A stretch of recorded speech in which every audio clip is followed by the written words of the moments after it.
Halo teman-teman semua, perkenalkan saya Jivi Benu, perwakilan dari kelompok 2 untuk memperkenalkan nama. Yang pertama Indah Juliwati Lani, yang kedua Jivi Benu, yang ketiga Mercy Boymau, yang keempat Monar Senotai. Teman-teman, kita akan masuk dalam materi kami yaitu tentang historis Yesus Kristus. Pendahuluan, penelitian historis tentang Yesus Kristus penting karena membantu memahami bukan hanya sebagai tokoh iman, tetapi juga sebagai figurnya dalam sejarah. Kajian ini memakai sumber Kristen dan non-Kristen untuk menguatkan iman secara nasional. Ente Wing menegaskan pentingnya sejarah sebagai pemahaman Injil, sementara Bart Ehrman mengakui ekstensi historis Yesus. Penelitian ini menjadi jembatan antara iman dan ilmu, serta mendorong dialog lintas agama. Yang berikut sumber-sumber historis Yesus. Sumber utama tentang Yesus sebagai yang berasal dari Injil Matius, Markus, Lukas, Yohanes, serta surat Paulus. Injil membuat narasi kehidupan, kematian, dan kebangkitan Yesus, meski surat muatan teologis. Sumber non-Alkitab seperti Yosephus, Tautus, Wilnius Muda, dan Steteus menguatkan keberadaan historis meski singkat dan tidak rinci. Kelebihan Alkitab dekat secara warku, narasi konsisten, kelemahannya bias iman. Kelebihan non-Alkitab netral, kelemahannya kurang detail. Terima kasih. Yang berikut, kehidupan dan pelayanan Yesus bagian A, kelahiran dan masa kecil. Kisah kelahiran Yesus dicatat dalam Injil Matius dan Lukas dengan sudut pandang yang berbeda. Matius menekankan nubuat Mesias, sedangkan Lukas menonjolkan kesederhanaan kelahirannya. Secara historis, Yesus dibesarkan di Nazaret sebagai Yahudi yang taat. Bagian B, baptisan dan pencobaan. Baptisan Yesus oleh Yohanes Pembaptis menandai awal pelayanannya, dipahami sebagai solidaritas dengan manusia. Peristiwa ini historis dan teologis penting. Selain itu, Yesus dicobai di padang gurun, menegaskan ketaatannya pada kehendak Allah. Bagian C, pelayanan Yesus.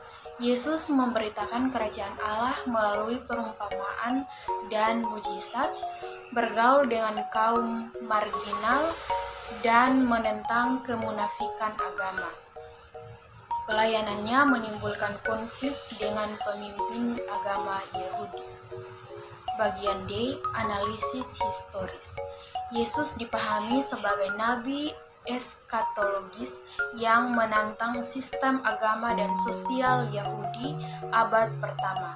Ajarannya berdampak besar secara rohani dan sosial, hingga ia disalib oleh Romawi karena dianggap mengancam ketertiban umum. Yang berikut, kematian dan kebangkitan Yesus. Yang pertama, kebangkitan Yesus. Yesus mati disalib oleh pemerintahan Romawi atau Pontius Pilatus karena dianggap mengancam ketertiban sosial politik. Penyaliban adalah fakta sejarah yang kuat, didukung sumber-sumber Kristen dan non-Kristen. Bagian yang kedua, kebangkitan Yesus. Kebangkitan Yesus diimani murid-muridnya sebagai fakta nyata. Hal ini mengubah mereka dari ketakutan menjadi saksi berani. Bukti historis meliputi kubur kosong, kesaksian para murid, dan pertumbuhan gereja mula-mula. Bagian yang ketiga, implikasi teologis. Kematian Yesus dipahami sebagai penebus dosa dan kebangkitannya sebagai tanda kemenangan atas dosa dan maut. Peristiwa ini menjadi dasar iman, pengharapan, dan pengakuan bahwa Yesus adalah Tuhan dan Juru Selamat. Kontroversi dan perdebatan. Di dalam kontroversi dan perdebatan ada 3 poin. Yang pertama, eksistensi historis Yesus. Mayoritas ahli sejarah sepakat Yesus adalah tokoh nyata yang hidup di Palestina pada abad yang pertama.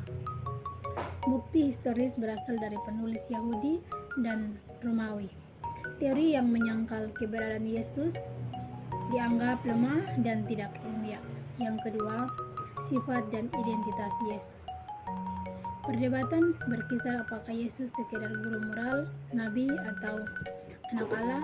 Secara historis, Yesus menunjukkan otoritas ilahi seperti mengampuni dosa. Gereja mula-mula mengakui Yesus sebagai Mesias dan Tuhan berdasarkan pengalaman kebangkitannya. Yang ketiga, teori dan perspektif. Beragam teori Yesus sebagai guru bijak, nabi, ekskatologis atau figur sosial politik. Pada ahli seperti Meller dan Wirth menandakan Yesus sebagai sosok kompleks yang tidak bisa dipahami dari satu sudut saja, melainkan gabungan dari berbagai aspek kehidupannya. Kesimpulan, penelitian modern baik agama maupun sekuler sepakat bahwa Yesus dari Nazaret adalah tokoh historis nyata yang hidup di Palestina pada abad pertama. Bukti berasal dari Injil, surat Paulus,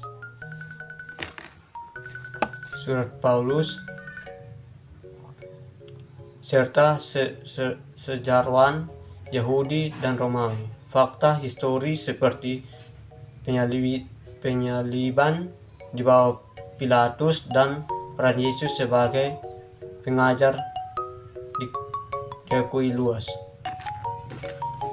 Histori Yesus memberi dasar kuat bagi iman Kristen dan memperkaya teologi Kristologi. Selain itu, menjadi titik temu bagi dialog lintas agama.